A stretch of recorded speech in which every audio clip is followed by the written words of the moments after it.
বাবা এখন আবার ওই দিক থেকে কাঞ্চনজঙ্ঘা।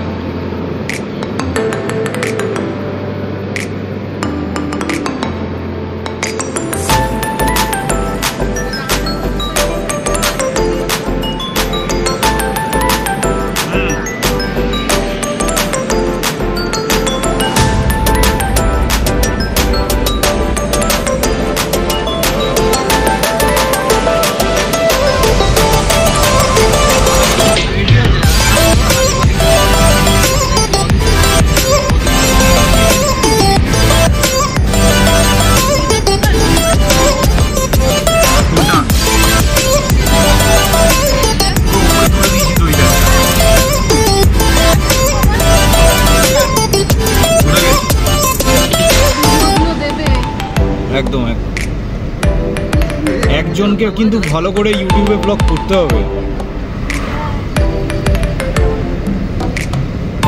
কারণ ট্রিপটাকে একটু মেমোরেবল রাখতে হবে।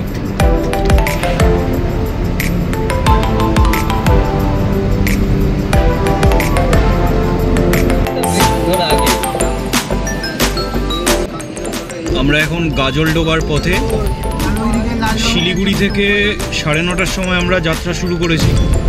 আমাদের মেন উদ্দেশ্য লাভা, কিন্তু তার পথে গাজলডোবা হয়ে আমরা লাভার পথে যাব। ওয়েদার দারুণ, একদম ক্লিন আকাশ, আর তার সাথে বড় আকর্ষণ হচ্ছে ঝকঝকে সুন্দর শ্বেত শুভ্র কাঞ্চনজঙ্ঘা। একদম স্লিপিং বুদ্ধা রূপে উনি রয়েছেন, আমরা দেখতে পাচ্ছি। রাস্তা অসাধারণ, প্রত্যেক বছর কাঞ্চনজঙ্ঘাকে দেখতেই আসি, কিন্তু এবছর একটু ট্রিপটা অন্যরকম। আমরা মেনলি হিমালয়ান বার্ড ফটোগ্রাফি করতেই আসছি and surrounding wild life photography. আমি একদমই অ্যামেচার, বাকি দুজন একটু এক্সপিরিয়েন্স, তাদের থেকে কিছু টিপসও নেওয়ার আছে।